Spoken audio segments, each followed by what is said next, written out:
جربة، سليمان، بيرعلي بن خليفة، الشعامبي، سيدي بوزيد، وتوا وصلنا لمحاولة السيطرة على بن قردان.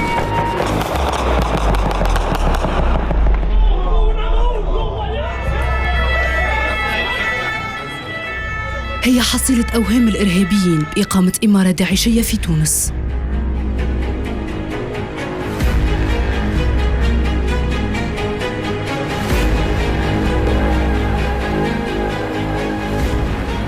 هذه نتيجة الدمغجة والاستقطاب في الحبوسات وفي أحياء الفقر والتهميش، وين يستغل الإرهابيين ظروف الشباب ونقمتهم باش يدفعوا بهم للمهالك. هكا تبدأ الحكاية.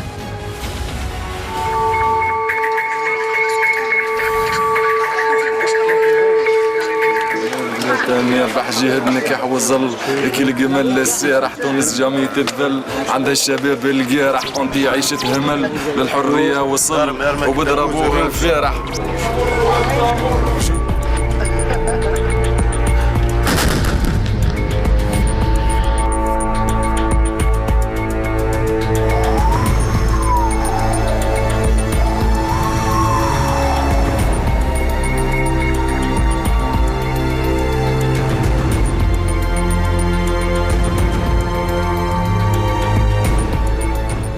في دواخل تونس وفي ضواحي العاصمة تنتشر أحياء الفقر وتغيب الخدمات ويضعف حضور الدولة.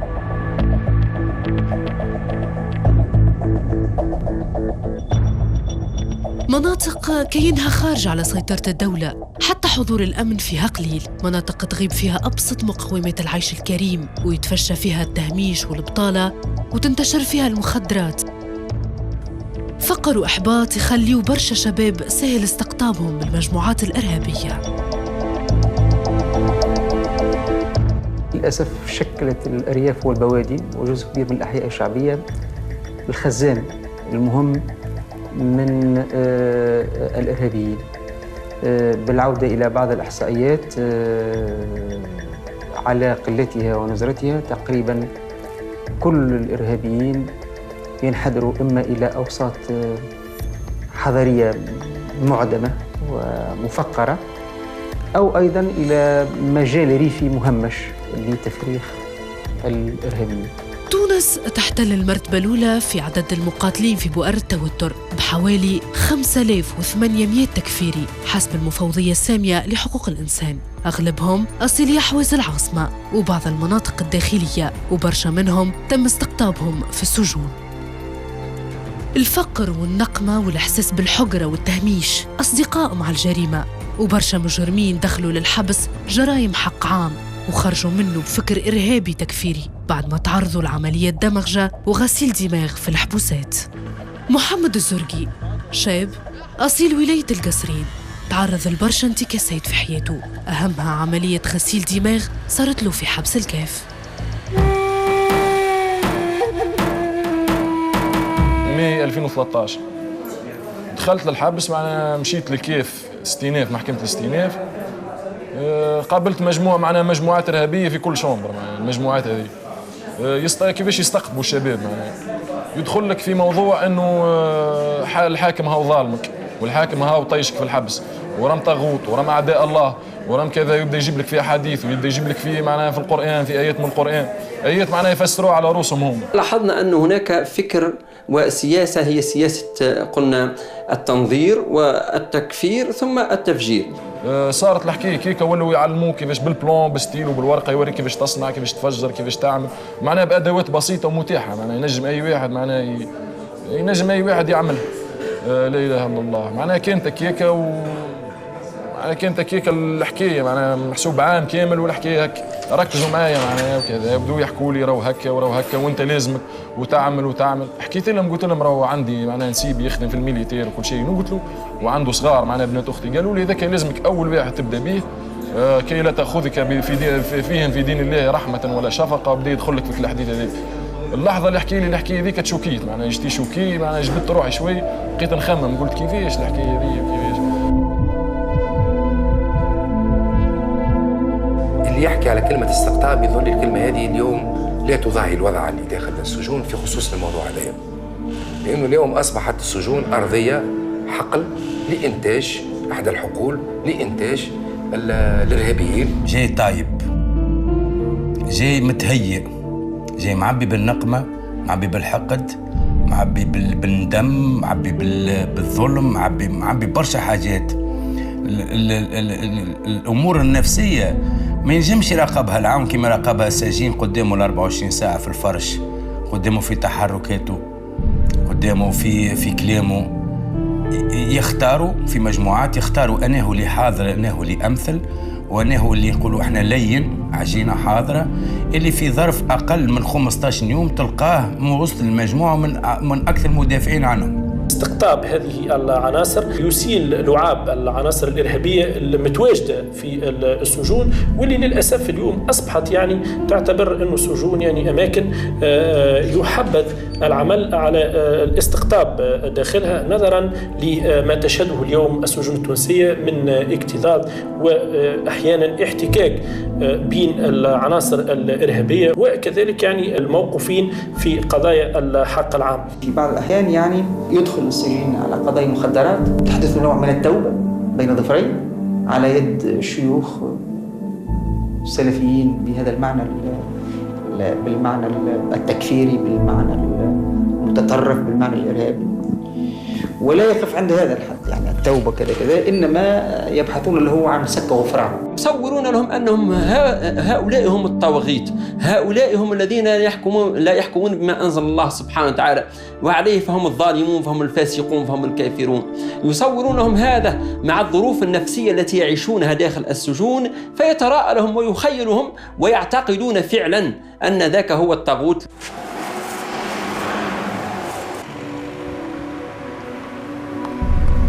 نزار أصيل حي شعبي في العاصمة، شاف في تجربته في حبس المرناقية كيفاش العناصر الإرهابية تستقطب سجناء الحق العام. يجبدوا فيها في العباد ويعملوا لهم في لافاج سيرفو وينظفوا لهم في مخاخهم وماشيين زعما لهذا الدين وفي سبيل الله والجهاد. شنو أكثر حاجة راهي من الحبس قاعدين يخرجوا منها في الإرهابيين. وزيد تلموا العباد فادة، معناتها الشباب فادت، لا يزي مهمش وفقر وبطالة، ولا يزي يلقى روحه مستبد ومظلوم من عند الحاكم، من عند الحكومة، من عند الدولة ظلمته. يعني في خاطر الحبس فيه برشا راهو مظلومين، راه فما ناس باطل، فهمتني؟ كي يلقى روحه هو فقير وبطال ما يخدمش ومستقبل مجهول يعني قدامه، وزيد انت تستبد وتستضعفه يعني وتحطه في بلاصة كما هكاكا وتهينه وكذا. زيد معاه يلقى جماعة دوما السلفية واحد معناتها يحاولوا يجبدوه ليهم وكل شيء، راهو ياسر سهلة ياسر، راهو فماش ما أسهل منه أنه يمشي معاهم.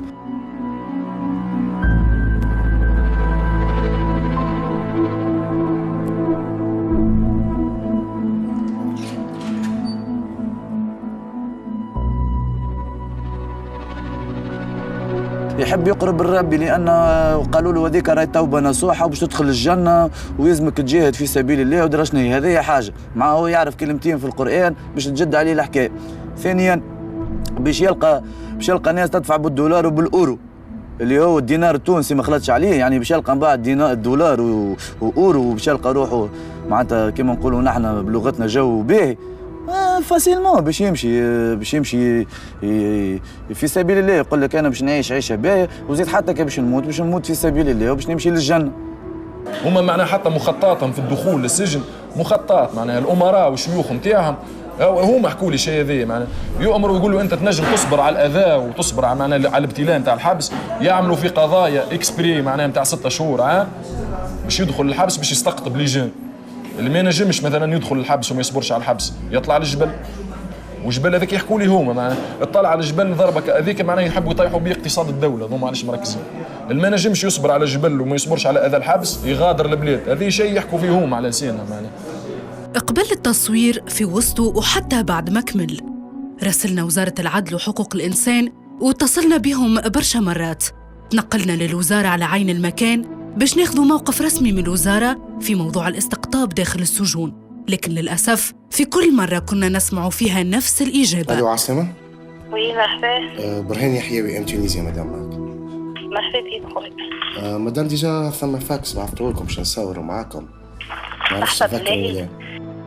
مدام خاطر تو ديجا عندنا براتيكمون شهري. لا اسمعني، كتبت حاجات معناها من ادارات اخرى مش تابعه للوزاره كما مثلا السجون ولا فهمتني، مش احنا اللي ناخذوا فيها ديسيزيون، احنا مجرد واسطه بيناتكم انتم زوج. ايوه السجون تاع وزاره العدل معناتها نورمالمون معناتها الناس الكل هي في بالي ما خطتهم هما، احنا من بعد لو كان نهائي من عندنا احنا فهمت، هما يعملوا مشروع ردي يجاوبونا فيه فهمت، حاجه اداريه هي بحته. كيف ما ينجموا ما يردوش لا احنا في كل حالات نجاوبوا بجواب اي ولا بلا. برشا محاولات نجحنا باش فكينا تصريح من عند الناطق الرسمي للإدارة العامة للسجون والإصلاح اللي أكد وجود ظاهرة الاستقطاب في السجون التونسية، لكنه دعا لعدم تهويلها. الظاهرة نتاع الاستقطاب هذه موجودة، كان ما جاتش موجودة ما نعملوا ليش برامج ونعملوا ليش مخططات للحد منها وللتصدي لها. احنا حاسين بها كإدارة عامة وحاسين بها كمؤسسة أمنية بصفة عامة اللي موجود إمكانية نتاع استقطاب سواء داخل السجون أو خارج السجون، وما نراوه توا من تكاثر هذا العدد نتاع الموجودين في السجون نتاعنا أو حتى خارج السجون نتاعنا من الإرهابيين راهو نتيجة للاستقطاب. أنا ترى واحد تلميذ اليوم يقرأ بحذاك بعد جمعتين تلقاه عامل حزام ناسف منين؟ فما ظاهرة نتاع استقطاب. نفس الشيء يصير في السجون، فما ظواهر نتاع استقطاب ولكن ليست بالشكل اللي يقع تصويره.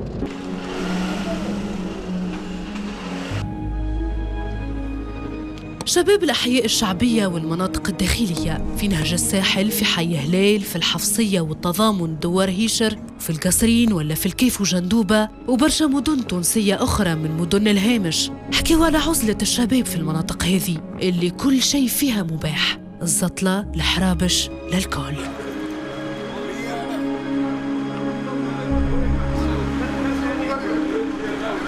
الخوذة اللي صارت معلش مو على خاطر البطل، على الارهاب اللي قاعد يصير هذا. يا ودي هي البازيز علاش الارهاب لازم يشريوا البطاله على خاطر اكيد بالطبيعه يشريوهم البطاله، يشريوا البطاله يوليوا ارهابيين معاهم يعطيهم الفلوس يمشيوا معاهم. نقول لك حاجه انا نتكلم هكا الفروض يبيعوا بهم ب 200 و 300 تحب خويا فهمني بوزيزي كامل تدخل انت هم العربي تدخل هم العربي تدخل كلوشارات، نحن ماشي كلوشارات، نحبوا الدوله ونحبوا اسمعني رو فما الله سبحان الله في خلقه ومعظم شيء. الخلفية الدينية حاضرة بقوة في لغة معظم الشباب، حتى وهو يسكر ويتكيف في الزطلة تسمعهم بتقول شيوخ في جامع، مش جماعة تسكر تحت حيط خايخ، وحديثهم الكل فيه نقمة كبيرة على الدولة. ما تحبش تخسرها لكن نملة غالب ظرف وقت وقفت الزنقه بالهير باش تخسر الحاجه هذيك. سبحان الله الكمال لله، الكمال لله. هاي لا تحزن فإن الله معنا. صحيح والحمد لله. شو الدنيا والشكر لله والشكر لله. هاك عرفت. واحلى صلاتي وسلامي على رسول الله والحمد لله.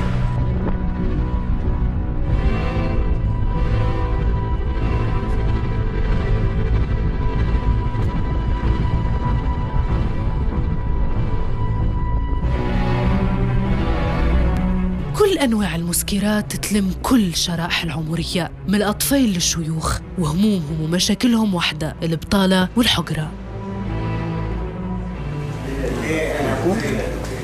كيفاش تعيشوا كيفاش؟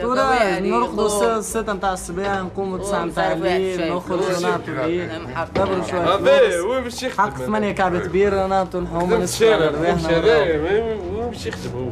هاك تشوف طول معناها اللي يخدم. في نهج زرقون لفت انتباهنا شعار مكتوب على حيط فيه برشا عنف. وصلنا خدمتنا مع ولاد الحومة اللي سمعناهم يناديوا على سافيولا اللي ما كانش يشرب معاهم. خدمتنا الكل ركزناها على سافيولا اللي ولا اسمه القعقاع، خاصة بعد ما لاحظنا اللي هو لابس تحت البلوزون متاعه زي حربي يتباع في كل الأسواق التونسية، لكنه حاجة مميزة لحاملي الفكر السلفي الجهادي. فما حتى حد باش يمنعنا باش نتكلموا، خاطر الكلام اللي بعته اي واحد لازم يتكلموا، حريه التعبير عند الناس الكل. هذيك سوف تاتي اجيال من بعد تقاتلكم، هذيك اجيال حاضرين الاجيال فهمني اللي بيجي تقاتلهم، خاطر فما برشا طغيان، فما برشا فساد، فما مو كل عباد فما صنصيحه يقول لك فما حاجات مش باهيه قاعده تقال ولا فما هكا، وكل واحد كيفاش يحب يفهمها فهمني. مشينا مع سافيولا أو القعقاع لدارو، وين لقينا شعارات أخرى وطريقة تفكير خاصة وساعات مش مفهومة، تضارب في الأقوال وأسلحة بيضاء موقعة عليها بمادة تشبه للدم. نحبهم يقاتلوا الناس اللي هي تحب تقاتلهم. خاطر يقول لك مش عيب كي يجيك العدو ويدخل دارك ويعمل اللي يحب، العيب كي يخرج العدو لاباس. وقتها بالحق عيب. القتال عندي انا بصفه عامه، اعوذ بالله من كلمه القتال بالنسبه العبد البسيط اللي قدامك عبد الله هذا، القتال راهو انواع القتال، مش القتال معناتها تهز كلاش تضرب بها ولا باش تعمل مولوتوف ولا هذا. القتال يلزمك تقتل الناس اللي هي تحب تقتلك. مثلا انسان يحب يقتل لك طموحك، تقتل له انت طموحه، تقتل له طموحه. فما قسوه نتاع برشا، قسوه نتاع قلوب نتاع عباد. صدقني الدوله هذيك اول وحده تقتل في الطموحات هذيك. هذا الانسان معناها 24 سير 24 يسمع بالشيء هذاك وكل يوم يزيدوا يقولك عزيمتك ولا ولازمك واصبر واعمل وكذا. خرجت معناها متاثر بالشيء هذاك، نحكي فيه لاصحابي، نحكي فيه راهو هكا، راهم يقولوا هكا وراهم يحكوا هكا. بشوي يجيب يقول لي لا يا ودي ثماش معناها ولاد حومتي معناها كان وقت لوكازيون تتصوروا معاه معناها برشا مش واحد مش اثنين، يجي يقول لي لا رد بالك يا ولدي هاي السنه واش تقول، ها والرسول صلى الله عليه وسلم ايش يقول، هذوما راهم خوارج فيهم حديث كامل يقتلون اهل الاسلام ويتركون اهل الاوثان، برشا احاديث. معناها الانسان بدا يراجع في روحه اللي هو طاح في بيج. العباد هذي ما همش معناها مسلمين، هذوما عصابات مافيا. جيش فيه القعقاع لا يهزم، هذه عباره قالها خالد بن الوليد. القعقاع هذا صحابي كان، صحابي ذو مبدأ مقاتل. أنا قعقاع في فكري. علاش قعقاع في فكري؟ قلتني ما عنديش مؤهلات شو نكون قعقاع بالحق. قعقاع بالحق جاء في وقت الحق. جاء وقت الحق ولقى رجال تقف معاه وتدافع معاه. أنا تو قعقاع في فكري. أنا نحب القوة اللي عند القعقاع كانت قبل في هو القوة زادت هو فيه أنا تو الحمد لله، أما أنا نحب قوة قعقاع نحبها تكون فكريا، نحب نصلح بها، نحب نواجه معناتها العباد اللي تدعي إنها ما يواجهها حتى حد. أنا مستانس ديما سلوى بالويليه فهمني خويا، ماكس مريل بالويليه خويا. نحب الجيش خويا، نموت على حاجة اسمها جيش خويا، نعشق حاجة اسمها جيش. وأنا صدقني لو كان خممت على روحي قبل راني زعيم في الجيش. أنا تو راني عندي جيش اسمه الراية السوداء تو. هذه قصة سافيولا أو القعقاع، يدور في متاهة كبيرة مش خارج منها. مرة يتبنى أفكار داعش والراية السوداء، ومرة يهاجم داعش ومستبشر بشباب غارق في التهميش والبطالة والحقرة. يسب داعش وديما نقعد نسب في داعش، نقعد ديما نسب في داعش على خاطر هذوكم ناس على ضلالة في بيعاتهم. أعطينا أخوي نقص على داعش يعملوا في حاجات باسم الدين قاعدين محمد رجع لرشده بعد ما خرج من الحبس، ولا يحارب في الفكر اللي زعما دخلوا في دوامة بالكلمة وبنصيحة بثقافة الحياة والصمود والتحدي. نشيخ مع الموسيقى، نتخمر حياتي كل موسيقى. الراب هو سوليسيون معناها باش نفرغ اللي في قلبي ونحس معناها اللي هو نصيحه. معناها ثم برشا دي جون ضايعين، مش معناها اننا معناها خطيب ولا حكي، لا بالعكس. معناها نحب الناس اللي الغلطات اللي غلطتهم، ما نحبش معناها جون صغار يغلطوهم. حبيت نوصل من دي ميساج، حبيت معناها ننقد السيستم، حبيت نشوف معناها نغني ضد الارهاب اللي كرهته بعد خرجت. معناها اللي معناها كان الواحد تبعه والحمد لله رزموه، معناها الواحد انقذنا ربي ولوكازيون جيد. حبينا معناها الراب هو حياتي وكذا.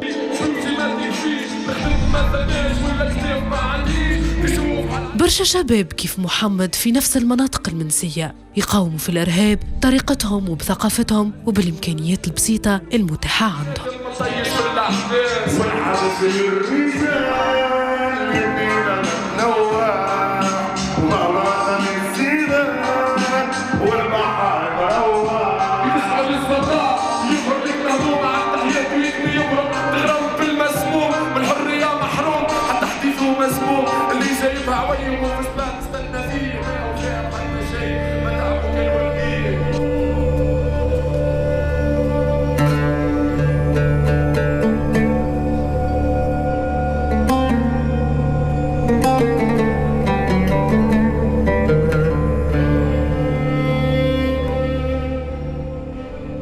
وبرشا شباب أخرين الفقر والتهميش والنقمة تخليهم عرضة للجماعات التكفيرية، ويمكن يتبنوا منهج العنف أو التطرف في أي لحظة. والدولة لازمها تعرف اللي الحرب على الإرهاب تبدأ بالحرب على الفقر. الإرهاب يتحارب بزرع الثقافة والأمل والكرامة في كل شبر من تراب تونس، حتى في متاهات حبوساتها وفي ظلمة أحيائها وجهاتها الفقيرة اللي ما زالت تلوج في شوية ضوء ينور طريق شبابها.